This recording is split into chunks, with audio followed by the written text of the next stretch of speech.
Hello students, welcome to easy math for JEE. I am Ujjwal Kaushik, your friend. हमारे channel पे IIT JEE mathematics के previous year question के solution available हैं, तो go through that, enjoy them. और जो भी स्टूडेंट्स आईआईटी की प्रिपरेशन कर रहे हैं उनके लिए हमारा चैनल बहुत यूजफुल है। तो आज का क्वेश्चन है, if cot alpha is equal to 1, sec beta is equal to -5/3, where alpha is given to me between pi to 3π/2 and beta is given to me between -π/2 to pi, then the value of tan alpha plus beta and the quadrant in which alpha plus beta lies respectively। चलो question शुरू करते हैं। तो उससे पहले हमें पता होना चाहिए कि व्हाट इज tan a, या चलो अल्फा प्लस बीटा ही ले लेते हैं। What is tan alpha plus beta? It is tan alpha plus tan beta upon 1 minus tan alpha into tan beta. ये फॉर्मूला होता है हमारा tan अल्फा प्लस बीटा का।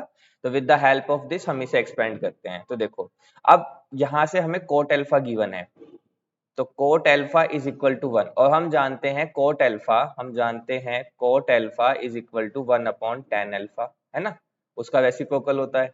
तो यहाँ से आ जाएगा 1 upon tan alpha is equal to 1, और यहाँ से आ जाएगा tan alpha is equal to 1, क्योंकि कोट और tan आपस में रेसिप्रोकल होते हैं। तो यहाँ से मुझे tan अल्फा तो मिल गया, देखो ये पार्ट मिल गया, ये पार्ट मिल गया। अब मुझे चाहिए क्या? सिर्फ tan बीटा। चलो, तो tan बीटा कैसे फाइंड करेंगे? हमें गिवन है, क्या गिवन है? हमें गिवन है sec beta is equal to -5/3। अब देखो, माइनस तो सिर्फ ये शो करता है कि ये हमारा किस क्वाड्रेंट में है। जैसे ये हमारे 4 क्वाड्रेंट होते हैं, तो हमारा सेक कहाँ कहाँ पे नेगेटिव होता है? पहले देखते सेक पॉजिटिव कहाँ पे होता है। तो यहाँ पे तो ऑल पॉजिटिव होते हैं, यहाँ पे साइन कोसेक, यहाँ पे टेन और कोट, और यहाँ पे कोस और सेक। तो यानी कि यहाँ और यहाँ, और हमें गिवन भी है जो हमारा बीटा है, दैट इज बिटवीन π/2 टू पाई। तो π/2 टू पाई मतलब सेकंड क्वाड्रेंट में वो हमें गिवन है। फाइन। तो देखो, अब हमने पढ़ रखा है ना। तो यहां से मैं कह सकता हूं कि जो सेक बीटा होता है वो क्या होता है? हाइपोटीनस अपॉन बेस। तो ये किसके इक्वल होगा? हाइपोटीनस अपॉन बेस के। तो चलो एक बना लेते हैं राइट एंगल ट्राइंगल। उसमें हाइपोटीनस गिवन है 5, बेस गिवन है 3। तो यहाँ से पाइथागोरस प्रमेय से या पाइथागोरस थ्योरम से हम बता सकते हैं कि जो इसका परपेंडिकुलर होगा दैट इज 4, और minus is nothing but reflecting हमारे कौन से क्वाड्रेंट में है। तो चलो, अब सेक बीटा के लिए मैंने सोल्व कर दिया। अब ये मिल गए तो मैं इजीली यहाँ से tan बीटा भी बता सकता हूँ। तो tan बीटा क्या होगा? tan बीटा होगा परपेंडिकुलर बाय बेस। तो परपेंडिकुलर है 4, बेस है 3। फाइन। अब देखो, बीटा था किस रेंज के बीच में? π/2 टू पाई के बीच में, π/2 टू पाई। तो मतलब π/2 टू पाई यानी कि सेकंड क्वाड्रेंट, और इस सेकंड क्वाड्रेंट में मेरा tan जो होता है वो भी नेगेटिव होता है। तो इसलिए जो ये आएगा tan beta is equal to -4/3। Again I am explaining minus क्यों आया, क्योंकि जो मेरा बीटा है वो वैल्यू ले रहा है π/2 टू पाई के बीच में। इट मींस वो सेकंड क्वाड्रेंट में है, और सेकंड क्वाड्रेंट में मेरा tan जो है वो नेगेटिव होता है। इसीलिए tan beta is equal to -4/3 आया। अब देखो, अल्फा भी पता लग गया हमें, बीटा भी पता लग गया। अब कुछ नहीं है, पुट कर देते हैं बस। तो अब इस फॉर्मूले में मैं पुट करता हूं, तो tan अल्फा कितना है? 1, tan बीटा है -4/3 अपॉन 1 माइनस tan अल्फा की वैल्यू 1 और इसकी वैल्यू -4/3। तो यहां से अगर मैं इसको एलसीएम लूं तो ये हो जाएगा 3 - 4 यानी कि -1/3 अपॉन 1 + 4/3। फाइन। इसको एलसीएम लेने पे सोल्व करेंगे तो it will be -1/3 upon 7/3। Cancel करने के बाद इट विल बी -1/7।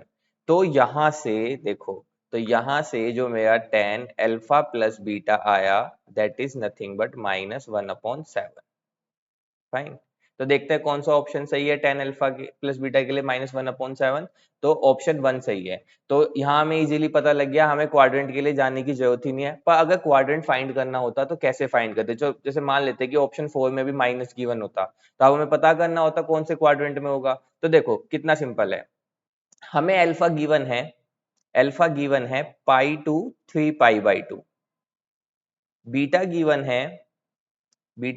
है π/2 टू पाई। तो जो अल्फा प्लस बीटा होगा दैट इज नथिंग बट 3π/2, और यहां से आ जाएगा 5π/2। ठीक है, देखो 3π/2 होता है ये 270। तो ये कह रहा है कि जो अल्फा प्लस बीटा है वो 270 से, और 5π/2 होगा ये। तो यानी कि इस रेंज से इस रेंज तक है। फाइन। अल्फा प्लस बीटा जो है वो 3π/2, ये मेरा 3π/2 है और ये मेरा 5π/2 है, तो इससे इसके बीच में है। पर यहाँ पे इंपॉर्टेंट बात क्या है कि जो मेरा अल्फा प्लस बीटा है वो नेगेटिव आया है, ठीक है। और अगर अल्फा प्लस बीटा नेगेटिव आया है तो इसका मतलब जो मेरा tan है, tan alpha plus beta negative आया है, तो मेरा tan नेगेटिव किस में होता है, देखो अपना आप बताओ, क्योंकि फर्स्ट क्वाड्रेंट में तो ऑल पॉजिटिव होते हैं, तो इसलिए ये तो होगा ही नहीं। तो इसका मतलब जो मेरा अल्फा प्लस बीटा है that is between 3π/2 to 2π, it means it is nothing but the, ये हमारा 2π होता है, it is nothing but the fourth quadrant. तो ऑप्शन 1 इज राइट। फाइन। कैसे हमने बताया फोर्थ क्वाड्रेंट है, क्योंकि हमारा tan जो है वो नेगेटिव वैल्यू लेके आ रहा है, अल्फा प्लस बीटा जो एंगल है वो tan के साथ नेगेटिव वैल्यू ला रहा है, और नेगेटिव वैल्यू tan की जो होती है वो 3π/2 टू 2π के बीच ही होती है, क्योंकि फर्स्ट क्वाड्रेंट में तो सब पॉजिटिव हो जाते हैं। तो इसलिए हमारा अल्फा प्लस बीटा की जो रेंज है वो 3π/2 से 5π/2 ना होके 3π/2 से 2π रहेगी। So I hope you are able to understand the video. Thank you very much. Please subscribe the channel, and if you have any doubt you can ask to me into the comment box. Thank you.